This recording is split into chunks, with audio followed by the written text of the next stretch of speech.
Have you ever wondered what happens when a kingdom, built on wisdom and philosophy, is handed over to someone who would rather be a reality TV star? Well, ancient Rome had its own version of this drama, and it's a story for the ages. It's the tale of a father and son, two emperors who couldn't have been more different. Marcus Aurelius, the philosopher-king, and his son, Commodus, the gladiator-emperor. Let's set the stage. We're in the 2nd century AD, the peak of the Roman Empire, a period often called the Pax Romana, or Roman peace. For nearly a century, Rome was ruled by a succession of 5 wise and capable leaders known as the 5 good emperors. They weren't related by blood. Each one chose the best man for the job to succeed him. This system created stability, prosperity, and what many historians consider the golden age of Rome. The last of these great men was Marcus Aurelius. If you could design the perfect ruler on paper, you'd probably end up with someone like Marcus. He was intelligent, disciplined, and deeply committed to Stoic philosophy. Stoicism isn't about being emotionless. It's about understanding what you can control and what you can't, and focusing your energy on being virtuous, just, and rational. Marcus didn't just preach this stuff, he lived it. Every day, even on military campaigns, he would write in his personal journal. These writings, which we now know as meditations, weren't meant for publication. They were his private thoughts, his self-reflections, his reminders to himself to be a better person, a better leader, a better man. Imagine the leader of the most powerful empire in the world, sitting in his tent on the cold German frontier, writing things like, "The best revenge is to be unlike him who performed the injury." This was his mindset. He saw his role not as a privilege, but as a duty. He had to deal with wars on the borders, a devastating plague that swept through the empire, and the constant pressures of administration. Yet, through it all, he tried to rule with justice and wisdom. He cared about the law, he was merciful to his enemies, and he was deeply respected by the Senate and the people. He was, in every sense, the embodiment of Plato's ideal, the philosopher-king.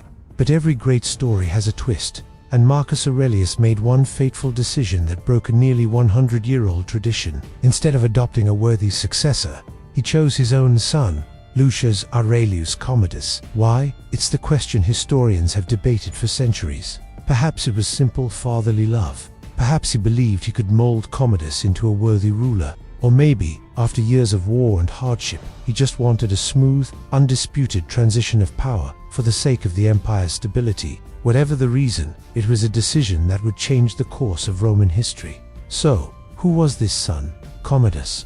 From a young age, it was clear he wasn't cut from the same cloth as his father. While Marcus was studying philosophy and law, Commodus was obsessed with a different kind of spectacle. The gladiatorial games. He admired the brute strength and celebrity status of the gladiators. He was tall, handsome, and incredibly strong. He saw himself not as a servant of the state, but as a living god, a Roman Hercules. When Marcus Aurelius died in 180 AD, likely from the plague, 18-year-old Commodus became the sole emperor of Rome. The contrast was immediate and jarring. One of his first acts was to abandon the wars his father had painstakingly fought on the northern frontier. Marcus was on the verge of a major victory that could have secured the border for generations. Commodus, he basically paid off the enemy and rushed back to Rome to enjoy the perks of being emperor. He had no interest in the tedious work of governing, a task his father had embraced as his duty. He left the day-to-day administration to others, who were often corrupt and self-serving, while he pursued his own pleasures. And what were those pleasures? Parties, extravagance, and the arena. Commodus's obsession with the gladiatorial games wasn't just a hobby, it became the centerpiece of his reign. It was one thing for an emperor to enjoy the games from his imperial box. It was another thing entirely to step into the arena yourself. For a Roman emperor, the symbol of dignity and authority, to fight as a gladiator was unthinkable. It was scandalous.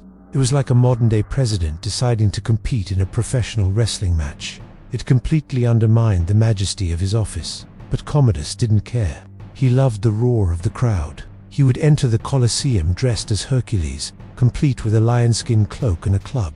And let's be clear, these weren't fair fights. His opponents were often wounded soldiers, gladiators armed with lead swords, or sometimes just helpless captives and exotic animals that he could slay from a safe distance to show off his archery skills. The crowd would be forced to cheer for their god-emperor as he bravely dispatched a giraffe or an ostrich. It was pure theater, designed to feed his massive ego. He even renamed Rome Colonia Commediana, the colony of Commodus, and tried to rename the months of the year after his own titles. While Commodus was playing dress-up in the Colosseum, the empire was starting to crumble. His neglect allowed corruption to run rampant. The treasury, which his father had managed so carefully, was being drained to fund his lavish lifestyle and games. The people were entertained, sure, but the foundations of the state were cracking. The Senate, which Marcus had treated with respect, was utterly despised by Commodus. He saw them as a threat and treated them with contempt, leading to numerous conspiracies against him. One of the earliest plots involved his own sister, Lucilla. She couldn't stand watching her brother disgrace their family's name and shred their father's legacy. The plot failed, and Commodus became even more paranoid and cruel. He began a reign of terror, executing senators and wealthy citizens on flimsy charges, often just to confiscate their property and refill his empty coffers. The philosopher-king's reign of justice had turned into a paranoid tyrant's bloodbath. It's a tragic story of potential. Commodus wasn't necessarily born evil. He was a young man given absolute power, with none of the discipline or philosophical grounding that had guided his father. Marcus Aurelius taught that power was a responsibility to be born with humility. Commodus saw it as a ticket to do whatever he wanted, with no consequences. While Marcus looked inward, asking how he could be better for Rome, Commodus looked outward, demanding that Rome worship him. The end for Commodus was as sordid as his reign. After 12 years of misrule, his inner circle finally had enough. His mistress, his chamberlain, and the head of the Praetorian Guard conspired against him. On New Year's Eve, 192 AD, they tried to poison him. When that failed because he vomited up the poison, they sent in his personal wrestling partner, a man named Narcissus, who strangled him in his bath. A brutal end for an emperor who lived by brute force. The death of Commodus plunged the Roman Empire into chaos. The year that followed is known as the Year of the Five Emperors, a bloody civil war as various generals vied for power. The golden age of the Pax Romana was officially over. The stability Marcus Aurelius had worked so hard to maintain was shattered, and many historians see the reign of Commodus as the beginning of the long, slow decline of the Roman Empire. So what's the takeaway from this epic tale of father and son? It's a powerful lesson in leadership, character, and legacy. Marcus Aurelius showed us that true strength lies not in muscle or in titles, but in discipline, wisdom, and a sense of duty to others. His legacy isn't built on the statues he erected, but on the timeless words of wisdom he left behind in his meditations, which people still read today for guidance. Commodus, on the other hand, is a cautionary tale. He shows us what happens when ego and self-indulgence take the wheel. He sought fame and adoration, but his legacy is one of disgrace and chaos. He wanted to be remembered as a god, a Hercules, but he's remembered as the emperor who played gladiator while Rome began to burn. The story of Marcus Aurelius and Commodus is more than just ancient history. It's a timeless human drama about the choices we make, the values we live by, and the kind of legacy we leave behind. One man lived for duty, the other for spectacle. One built, the other broke. A philosopher-king and a gladiator-emperor.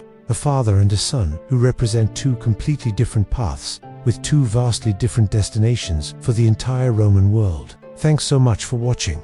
If you found this story as fascinating as I do, make sure to hit that like button and subscribe for more deep dives into history. Let me know in the comments, do you think Marcus Aurelius was wrong to name Commodus his heir? I'd love to hear your thoughts. See you next time.